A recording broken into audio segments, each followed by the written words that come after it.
ये आकाशवाणी है। कोविड-19 विशेष कार्यक्रम के अंतर्गत प्रस्तुत है कोरोना वायरस संक्रमण की वर्तमान स्थिति पर चर्चा, जिसे प्रस्तुत कर रहे हैं आकाशवाणी संवाददाता सिद्धार्थ सिंह। इस कार्यक्रम में आमंत्रित स्वास्थ्य विशेषज्ञ हैं King George Medical University Lucknow के प्रोफेसर डॉक्टर सूर्यकांत। नमस्कार श्रोताओं। हार तब होती है जब मान लिया जाता है, जीत तब होती है जब ठान लिया जाता है। जी हाँ, कोरोना काल में जिस तरह का संयम और अनुशासन हम सभी ने दिखाया है, उससे ही ये संभव हो पाया है कि देश में कोरोना के मामलों में कमी आ रही है। लेकिन वायरस के बार बार अपना स्वरूप बदलने और म्यूटेशन करने से नए संक्रमण का खतरा हमेशा बना रहता है। इसलिए श्रोताओं, आप कोविड एप्रोप्रिएट बिहेवियर का पालन करते रहिए। इसी के साथ हम स्वागत करते हैं आपका कोरोना जागरूकता श्रृंखला के आज के इस खास एपिसोड में। इसमें हम बात करते हैं न सिर्फ कोरोना और उसकी वैक्सीन से जुड़े विषयों पर, बल्कि हम आपको अपने विशेषज्ञों के माध्यम से आपके जनरल हेल्थ और उससे जुड़ी समस्याओं के बारे में भी आपको जागरूक करते हैं। भारत में चल रहे विश्व के सबसे बड़े कोविड टीकाकरण अभियान के अंतर्गत 137 करोड़ 49 लाख से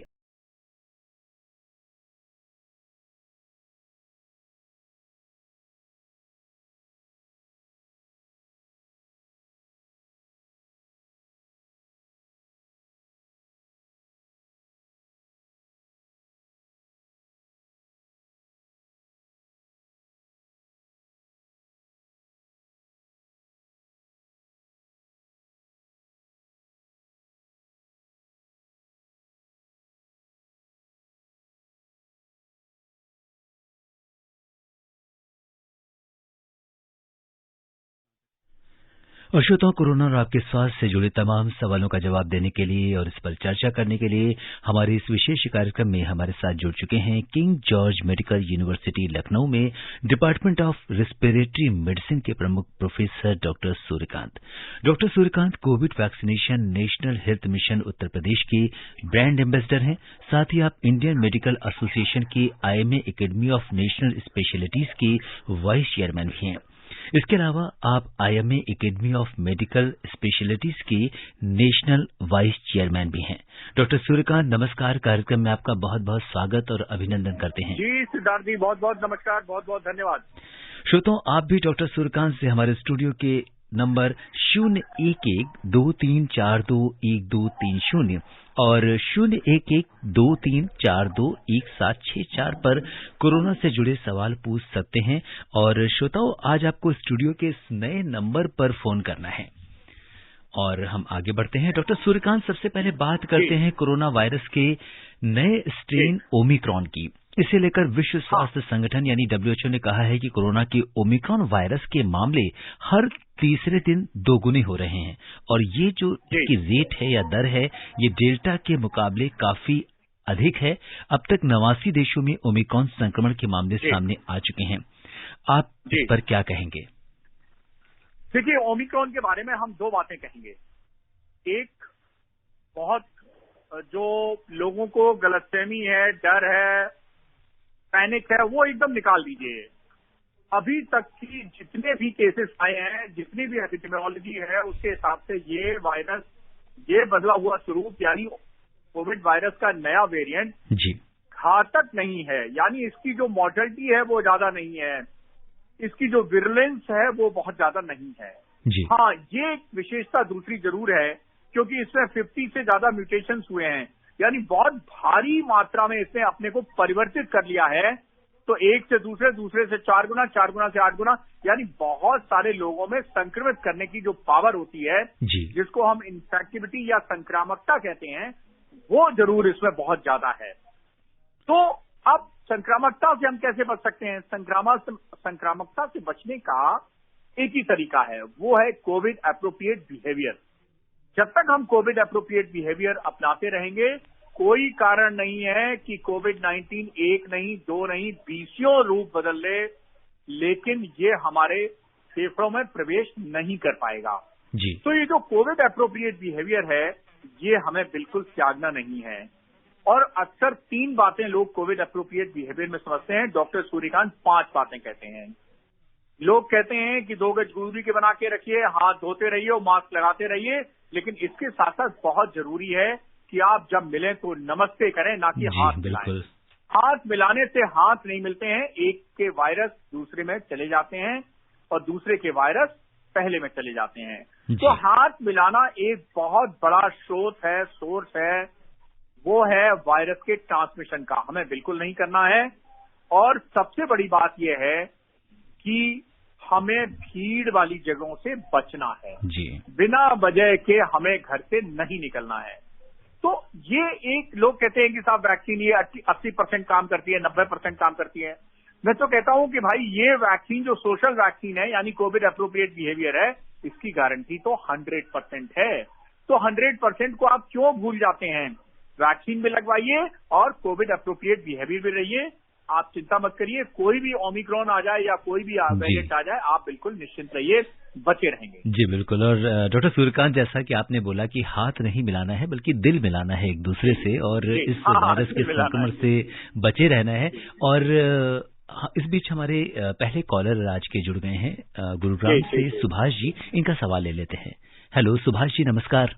जी जी नमस्ते सर। जी बहुत बहुत स्वागत है आपका कार्यक्रम में। बताइए सुभाष जी, क्या जानना चाहते हैं? जी धन्यवाद सर आपको और डॉक्टर साहब को। जी नमस्कार सुभाष जी। जी जी सर मैं पूछ रहा हूँ कि ये जैसे पिछली मतलब 2 दिन से कोरोना का जो संक्रमण फैल रहा था, उसकी अपेक्षा ये एक जो है माइक्रोन जो है जी कहीं फिर वैसी ही स्थिति ना पैदा कर दी, थोड़ा डर समा रहा है सर।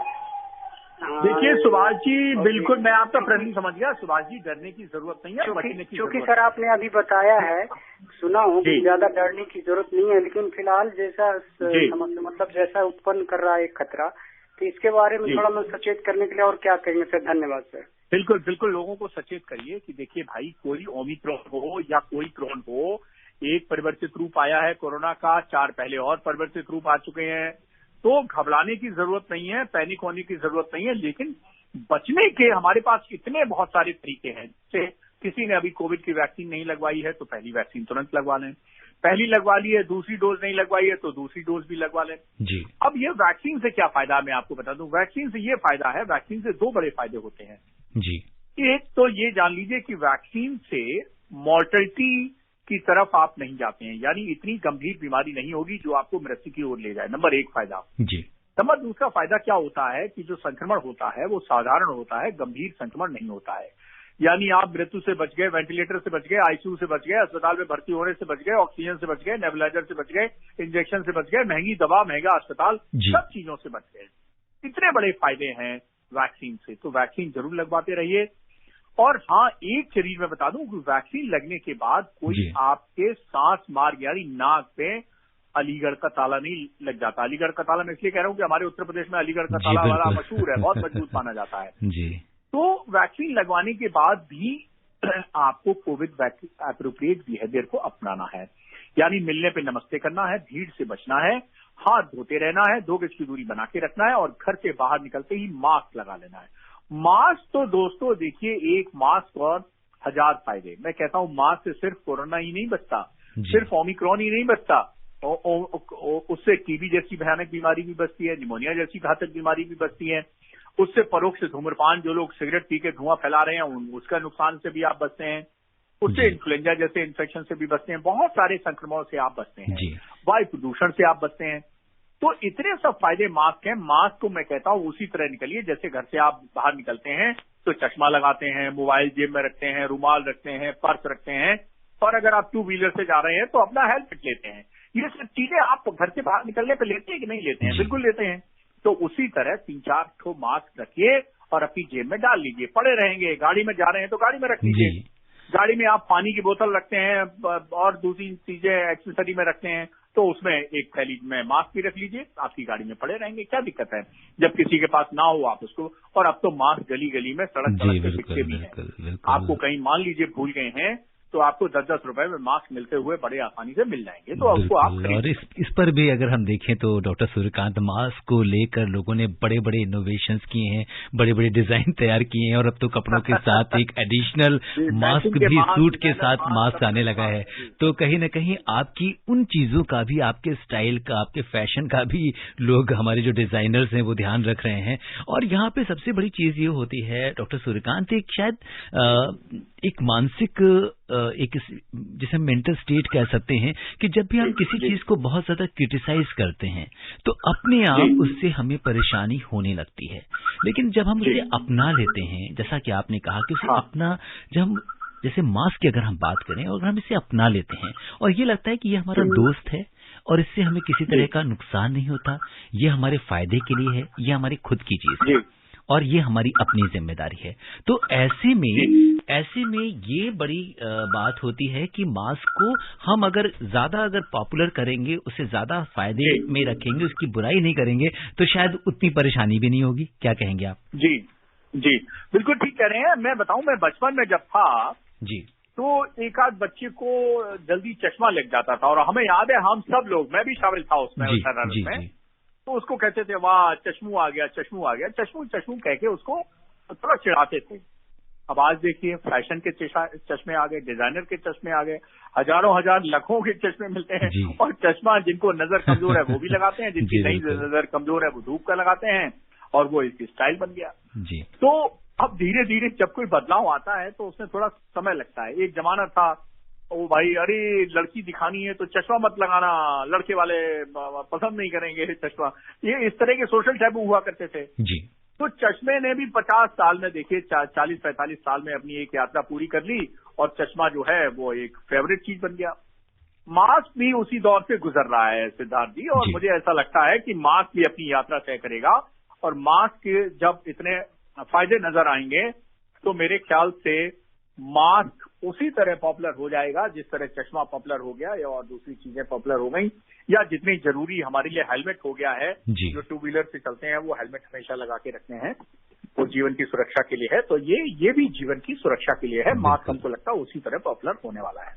और श्रोताओं, यहाँ पे हम आपसे बता दें कि हमारे स्टूडियो के जो आज के नंबर हैं वो हैं 011 यानी दिल्ली का कोड और 23421230, और स्टूडियो का दूसरा नंबर है 01123421764। इन नंबर्स पर आपको स्टूडियो में कॉल करना है अगर आप डॉक्टर सूर्यकांत से कोई भी सवाल करना चाहते हैं। और डॉक्टर सूर्यकांत अपनी चर्चा को आगे बढ़ाते हैं और ओमिक्रॉन पे आते हैं। जिस तरीके से इस समय हमारे श्रोता ने ये जानना चाहा है कि क्या जो नॉर्मल RT-PCR टेस्ट होता है, इसी के जरिए हम ओमिक्रॉन का टेस्ट कर सकते हैं? देखिए, अभी तक तो ओमिक्रॉन का जो कंफर्मेशन हम करते हैं वो जीनोम सीक्वेंसिंग से करते हैं, लेकिन मैं आपको बता दूं, धीरे धीरे ये प्रक्रिया जारी है। बहुत सिंपल टेस्ट आने वाले हैं जिससे कि हम बहुत छोटे लेवल पे, छोटी जगह पर और साधारण टेस्टों से भी हम ओमिक्रॉन का पता लगा सकते हैं जी। लेकिन जैसा मैंने बताया कि ओमिक्रॉन से घबराने की जरूरत नहीं है, क्योंकि इसके मॉर्टेलिटी नहीं है। हाँ, एक छोटी सी, लोगों ने प्रश्न नहीं पूछा है, मैं बता देता हूं सिद्धार्थ जी, कि लोगों को बड़ी उत्सुकता होगी कि अल्फा वेरिएंट आया, बीटा आया, गामा आया, डेल्टा आया, ये बीच में रिदम जो है वो लय समाप्त होते हुए अचानक ओमिक्रॉन कहां से आ गया? जी बिल्कुल। तो देखिए, WHO ने पहले ही डिसाइड कर रखा था कि अब की से हम रोमन अल्फाबेट नहीं देंगे, ये सब रोमन अल्फाबेट कराते हैं, अल्फा, बीटा, थीटा, डेल्टा, और अब की से हम ग्रीक अल्फाबेट देंगे। और ग्रीक जैसे हमारी अंग्रेजी लैंग्वेज में 26 अक्षर होते हैं, ABC और XYZ, हिंदी में 52 होते हैं, अ, ई और क्षेत्र ज्ञान, उसी तरह ग्रीक लैंग्वेज में 24 लेटर होते हैं, और ये 15वां लेटर है, इसका नाम है ओमिक्रॉन। और ओमिक्रॉन वास्तव में मतलब होता है इसका क्रिटिकल, ग्रीक लैंग्वेज में। तो ग्रीक लैंग्वेज में ये अक्षर को बहुत क्रिटिकल माना जाता है, 15वें अक्षर को। और WHO को जो पहली बार इसकी जीनोम सीक्वेंसिंग के साथ, एक्चुअली पहला केस आया 9 नवंबर को दक्षिण अफ्रीका में, और उसके बाद जब उन्होंने 24 नवंबर को इस जीनोम सीक्वेंसिंग करके और इसकी पूरी रिपोर्ट जब WHO को ऑफ कोर्स सबमिट की, तो 26 नवंबर को इसका नामकरण हो गया और इसका नाम दे दिया ओमिक्रॉन, और WHO ने इसको बहुत गंभीरता से लिया। और इसलिए भी लिया क्योंकि ये कहा गया था कि इसमें जो है वो म्यूटेशंस बहुत ज्यादा है, तो नंबर ऑफ द म्यूटेशंस ज्यादा हैं, तो इसके खतरे को भांपते हुए WHO ने इसको क्रिटिकल माना और अचानक इमरजेंसी मीटिंग बुलाई और इसको ओमिक्रॉन नाम दिया। क्रिटिकल उन्होंने एनालाइज किया, लेकिन वास्तव में ये पाया गया कि इसके अंदर मॉर्टेलिटी कम है लेकिन इन्फेक्टिविटी बिल्कुल, शायद इसीलिए वायरस ऑफ कंसर्न बोला है। मुझे ऐसा लगता है कि ज्यादा घबराने की जरूरत नहीं है। जी बिल्कुल। और दिल्ली से हमारे कॉलर धर्मवीर जी जुड़ गए हैं। धर्मवीर जी नमस्कार, बहुत बहुत स्वागत है आपका कार्यक्रम में। सिद्धार्थ जी नमस्कार। जी बहुत बहुत स्वागत, बताइए। मैं धर्मवीर दिल्ली से बोल रहा हूँ। जी डॉक्टर साहब नमस्कार। जी नमस्कार। डॉक्टर साहब जैसे आपने कार्यक्रम में बताया था नवंबर पार बेड़ा पार, हाँ नवंबर पार नविया पार मैंने कहा था। और अब ये बताइए डॉक्टर साहब, देखिए डॉक्टर सूर्यकांत, अब हमारे लिसनर्स को आपके सारे स्लोगन्स याद हो गए हैं। दुर्घटना हो गई।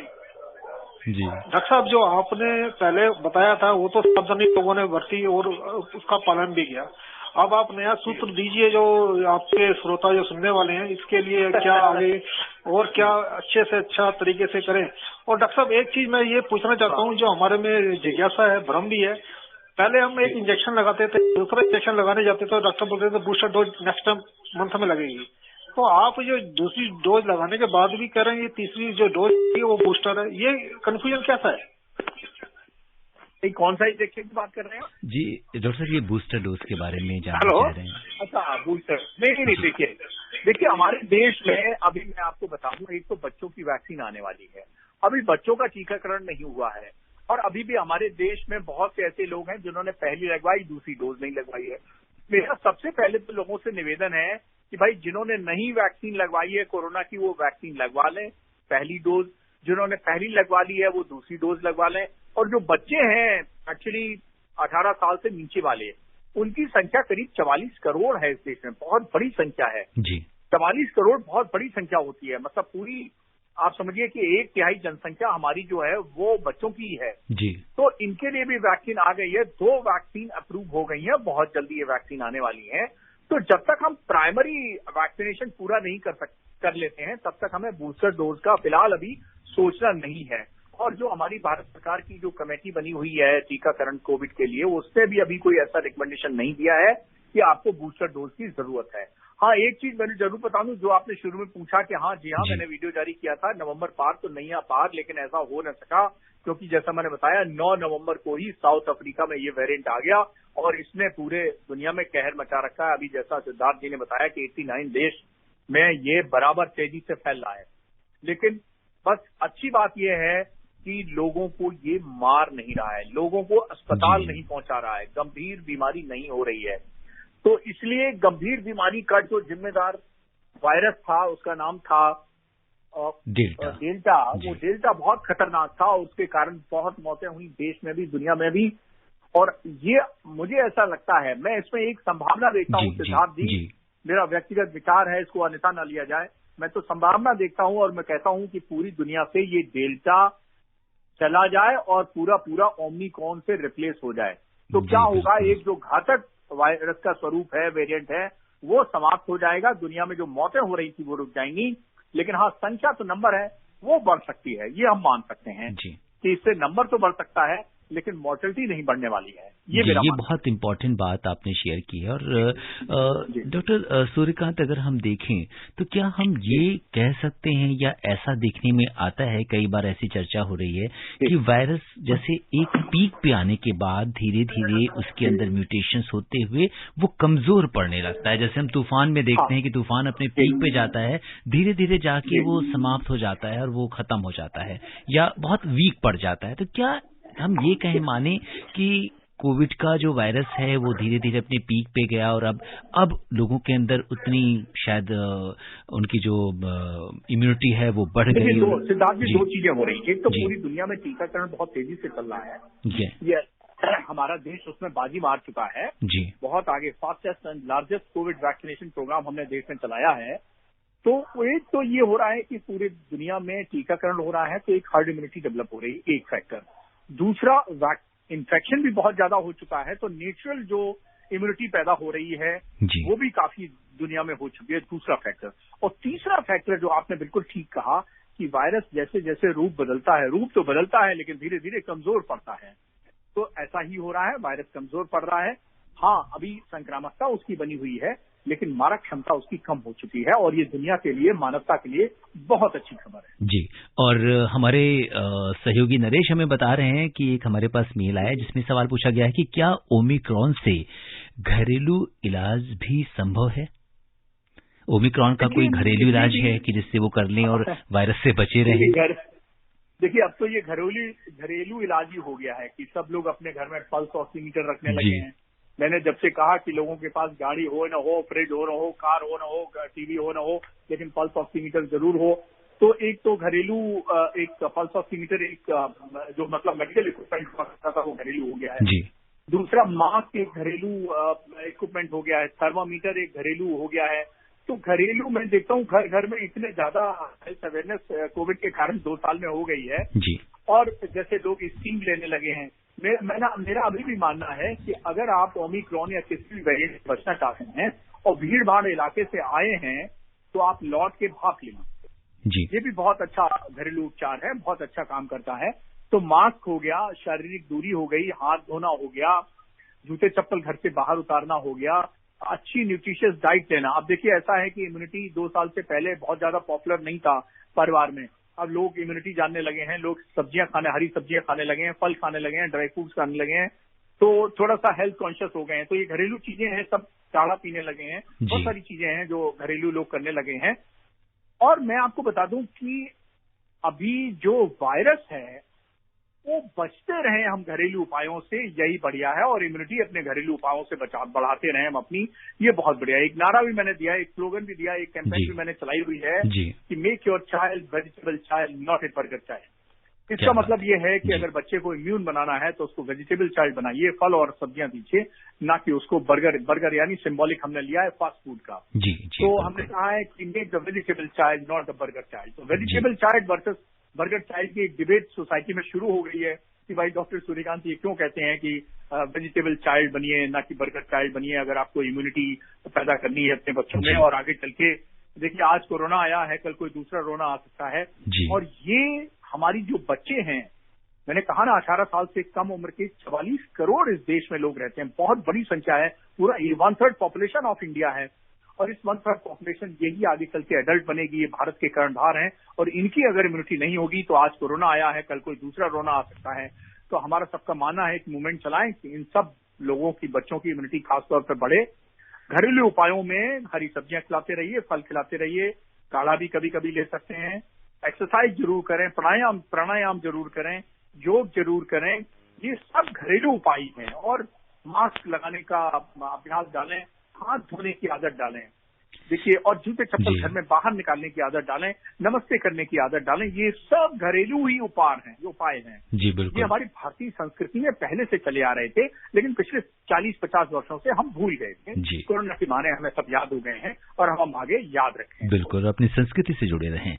और जो श्रोता हमसे अभी भी जुड़े हैं उन्हें बता दें कि कोरोना जागरूकता श्रृंखला के आज के इस विशेष कार्यक्रम में श्रोताओं के सवालों का जवाब दे रहे हैं King George Medical University Lucknow में डिपार्टमेंट ऑफ रेस्पिरेटरी मेडिसिन के प्रमुख प्रोफेसर डॉक्टर सूर्यकांत। और आप हमारे स्टूडियो के नंबर 011-2342-1230 और 011 यानी दिल्ली का कोड और 23421764 ये नंबर भी आप मिला सकते हैं और डॉक्टर सूर्यकांत से सीधे सवाल पूछ सकते हैं।